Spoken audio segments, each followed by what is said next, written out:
자, 오늘은 저 임대료기지가 직접 개입을 하면 용돈 주는 것 같은 어머니가 어린이 풀장 밖에서 임대료 보조하는 거, 이거 좀 보도록 하겠습니다. 자, 임대료 보조는 사실 이제 수요축 보조하고 공적 보조로 나누는데요. 별말이 없는 한 수요축 보조예요. 그래서 뭐 공적 보조가 하나 더 추가로 적혀 있지만 실상 거의 쓰이지 않는다. 수요축 보조를 크게 이렇게 둘로 나눌 수가 있습니다. 첫 번째, 가격 보조 또는 집세 보조. 현실적으로 대부분이 가격 집세 보조를 취하고 있다 보니까 이 가격 집세 보조를 임대료 보조라고 이렇게 해서 출제를 하는 경우가 많아요. 실제로는. 그래서 보통 임대료 보조 그럼 요걸 이야기를 좀 합니다. 일반적으로 임대료 보조 그럼 요거 왜 그런지 좀 이따 알게 돼요. 그다음에 여기가 이제 현금 보조, 소득 보조 이렇게 이제 둘로 나눌 수가 있어요. 그래서 뭐 가격 보조, 현금 보조 이렇게 많이 합니다. 이렇게. 그래서 지금 여러분 교재에 뭐라고 적혀 있을까요? 여기는 뭐라고 되어 있냐면 임차 인해 한해. 여기는 임차와 직접 관계없이 그렇게 되어 있죠? 자, 저를 봅니다. 제가 피자를 먹고 싶어요. 원래 피자 즐겨 먹진 않지만 피자가 갑자기 먹고 싶어졌어요. 그럴 때도 있지 않겠습니까? 2만 원짜리 피자 한 판을 먹고 싶은데 가진 돈이 10,000 원밖에 없어. 그럼 피자를 사 먹을 수가 없잖아요. 그런데 보조를 받습니다. 자, 이분이 학원 앞에 있는 피자 가게에 10,000원 할인 쿠폰이 있다면서 저한테 줍니다. 사 먹을 수 있겠죠? 네. 그런데 말이죠. 눈이 또 마주치는 저분이 선생님 피자 사 드세요 라고 현금 10,000원 이렇게 주시는 거야. 그럼 그 돈하고 내 돈 10,000원 더해서 또 사 먹을 수 있겠죠? 사 먹을 때는 차이가 없어요. 안 사 먹을 때가 문제야. 그 쿠폰은 피자 사 먹는 거 말고 다른 용도로 쓸 수가 없죠. 저 10,000원은 여러분들 쓸 수 있다가 여런데. 그러니까 여러분 둘 중에 어떤 걸 좋아해? 요걸 좋아해? 바로 그냥 술로 가냐 어떻게? 그래서 둘로 나눠보면 자, 여기 소비자 여러분이에요. 소비자 효용 차원하고 정책 목표 차원을 이렇게 보시면 소비자 효용 차원에서는 이 현금이 최고예요. 이렇게. 그래서 그 현금을 줬더니 피자 사 먹는 데 쓰거나 아니면 뭐 집을 구하는 데 쓰지 않고 다른 용도로 써버릴 가능성이 있다니까? 맞죠? 그럼 봐요. 만약에 무조건 쿠폰을 준다. 그럼 그 쿠폰은 피자 사 먹을 때만, 임차할 때만 쓰는 거 아니에요. 그죠? 그러니까 그 혜택을 누리려면 임차하거나 피자를 사 먹어야 혜택을 누릴 수가 있습니다. 그죠? 네, 그래서 그 재화를 강제로 소비하는 효과가 있어요. 무슨 효과? 강제 소비 효과. 그래서 이게 효과가 커요. 이게 작고. 그래서 이건 강제 소비 효과가 있어서 그렇습니다. 정부 입장에서는 어떤 게 좋아요? 이게 좋겠죠? 자, 그 다음에 여러분이 오늘 이 학습을 하고 이제 생각할 게 있습니다. 아니, 긴급 재난지원금 말이야. 현금으로 주면 좋은데 왜 그 카드를 주고 막 신용카드 연기해서 그렇게 하고 나 정말 짜증나네. 그러면 안 된다 이 말이야. 그 돈을 받다 현금을 딱 줬더니 그거 갖다가 신한은행이나 국민은행에다 저축해놓고 안 써버려. 술 마신 거 괜찮습니다. 그런데 그걸 다른 용도로 쓸 수도 있죠. 저축해서. 지금 당장 그 재난지원금을 주는 이유가 뭐예요? 지금 여러분 그 시장에 재래시장 이런 데 가봐요. 파리도 없어. 먹을 게 없어서. 지금 큰일 났어요. 그러니까 그런 소비가 진작되어야 그 물건이 팔리면 그 물건과 관련된 파생되는 산업들 있죠? 그 물건을 납품하려는 공장들 말이에요. 가도 늘어나고 거기에 직원들 월급 주고 이게 선순환 구조입니다. 특히 이제 지역의 그 재정을 기반하니까 됐으면 그 지역에 쓰라고 그렇게 하는 겁니다. 현금을 주는 게 원칙이 아니에요. 그래서 모르는 사람들이 막걸리 마시면서 그런 이야기 합니다. 하여간 현 정부 문제가 있어. 현금을 줘야지. 에? 이게 뭐냐고. 막 이러면 안 된다 이 말이지. 아는 만큼. 오케이? 아는 만큼 보이는 겁니다. 그러니까 이제는 재난지원금을 현금으로 달라고 생떼 쓰지 말라고요. 아시겠습니까? 네. 그러니까 무조건 막 그냥 자기 생각대로 말씀하시면 안 돼. 정부가 다 계획이 있었구나. 너는 계획이 있었구나. 그런데 이제 제주도는 좀 예외가 있어요. 왜냐하면 제주도의 주민등록지를 두고 사실은 수도권에서 근무하시는 분들 꽤 많아요. 근데 그 제주도 그 돈 쓰기 위해서 비행기 타고 그 가면 비행기 싸고 왔다 갔다 하면 다 쓰고 없어지잖아. 그런 좀 약간의 예외는 좀 있다 그래요. 그래서 제주도는 현금을 일부 지불하는 것도 있다 그래요. 여하튼 간에 그런 차이가 좀 있습니다. 그래서 우리 그러면 자 봐요. 쿠폰처럼 그런 역할을 하는 것을 주택 바우처라 그래요. 바우처. 그래서 이 바우처는 영어로 이렇게 씁니다. 영어가 이 바우처가 증빙 뭐 그런 뜻이에요. 여러분 실제로 쿠폰을 주면 그 쿠폰을 우리 집 아이가 딱 찢어버리거나 집에 있는 반려동물이 찢어버리거나 그럴 수가 있잖아요. 응아해버리거나. 그럼 어떻게 그걸 실제로는 쿠폰을 되게 발행하지 않고 어떤 자격 요건이 되면 이분은 쿠폰을 가지고 있구나라고 간주하는 거예요. 오케이? 대부분 그렇게 합니다. 원래 쿠폰을 줘야 되는데. 그리고 이제 쿠폰을 주면 또 쿠폰을 또 거래해. 그럴 수도 있다는 말이에요. 그래서 될 수 있으면 이렇게 많이 하고 있다. 그래서 이 바우처가 쿠폰과 비슷한 것이다. 이렇게 생각하시면 돼요. 아시겠습니까? 네, 이렇게. 그래서 이제 현실적으로 이걸 많이 쓰고 있구나. 보통 임대료 보조 그럼 뭘 말한다? 이걸 말해.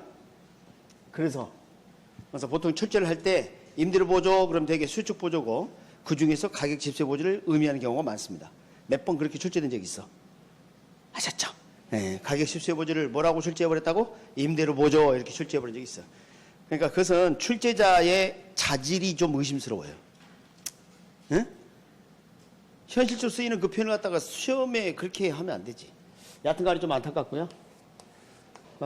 일단은 그렇게 볼 수가 있겠습니다. 요즘은 이제 이걸 구분해서 출제를 많이 하고 있어요.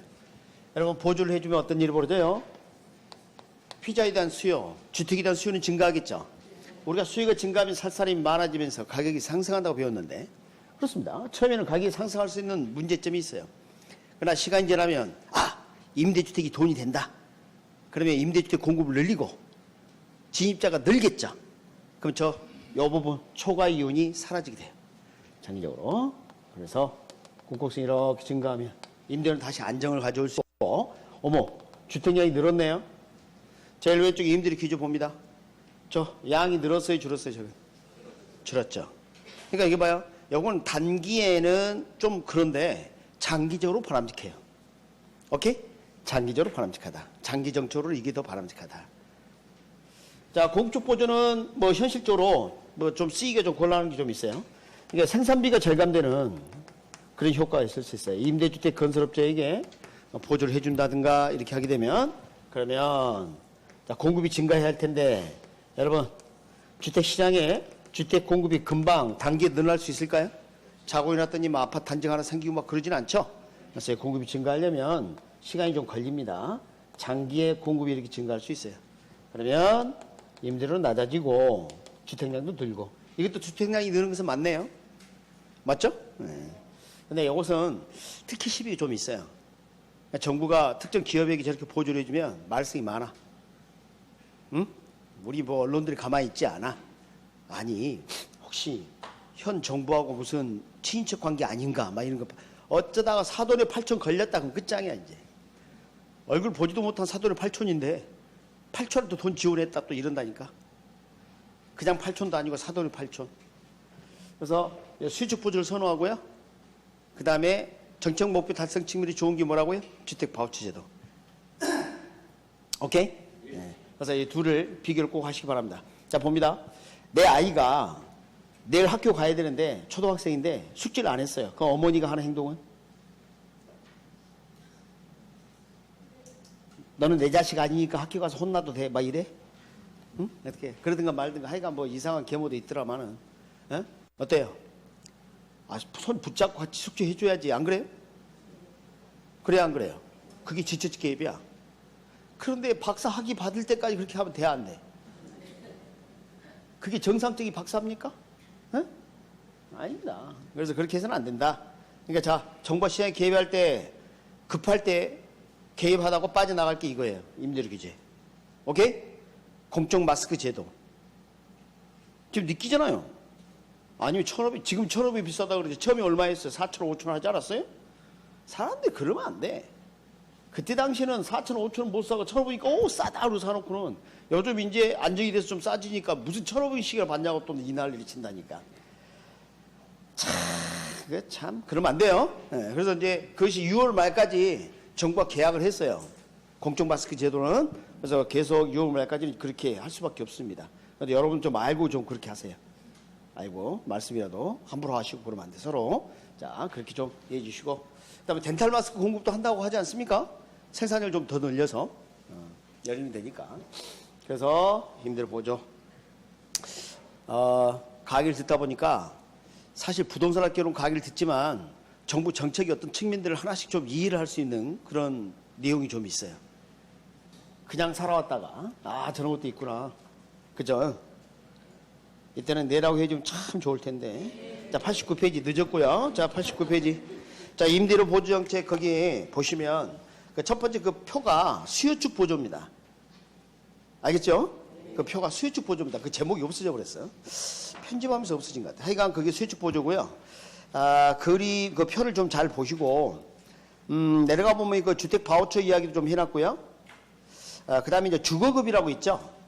자, 요런 제도도 이제 주택 바우처 제도하고 유사합니다. 유사한데, 우리 이런 사람이 있어요. 기초생활수급자. 그런 사람들 있죠. 기초생활보장 수급자 그런 분들이 있죠. 이제 그런 분들하고 좀 관련이 좀 있어요. 그러니까 이제 어떻게 보면 뭐 현실적인 이야기입니다.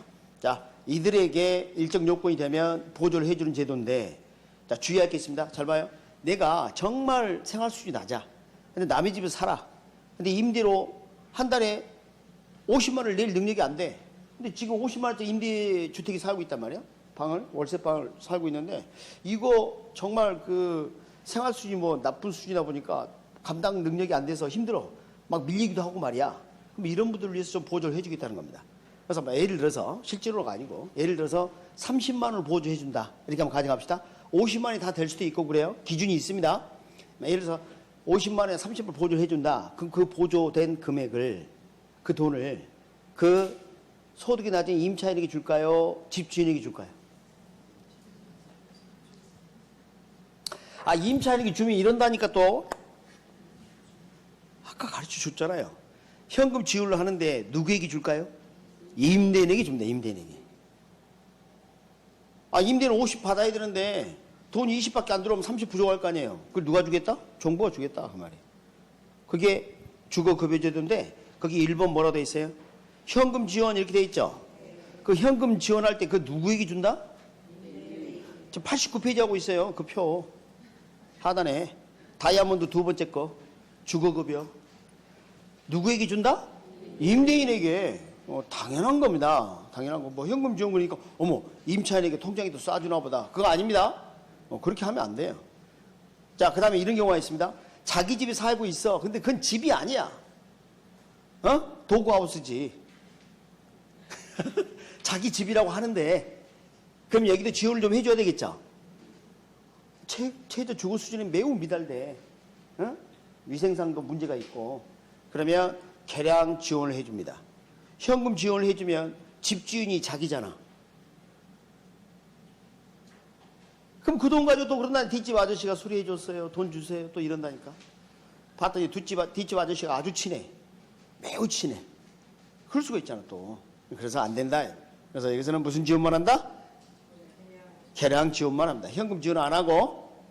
지금 이해하셨어요? 네, 그래서 임차 가구도 지원하고요. 자가 가구도 지원하는데 임차 가구는 현금 지원을 하되 임대인에게 돈을 주고요. 자가 가구에는 집주인이 곧 자기 자신을 임대해 준 거 아니야. 그래서 임대인에게 주는 게 아니라 이때는 계량 지원, 현금 아니고 그런 방법을 취하고 있습니다. 좀 알아뒀으면 좋겠어요. 왜냐하면 지금 2015년 7월부터 이걸 해왔는데 벌써 지금 5년이 넘었지 않습니까? 그래서 시험 지문에 주거급여 4글자가 등장하긴 했어요. 근데 내용은 출제하지 않았어요. 임대료 보조나 주거급여 등 이런 표현을 쓴 적은 있어요. 이거 알아두시기 바랍니다. 그래서 이것도 일종의 뭐예요? 임대료 보조다.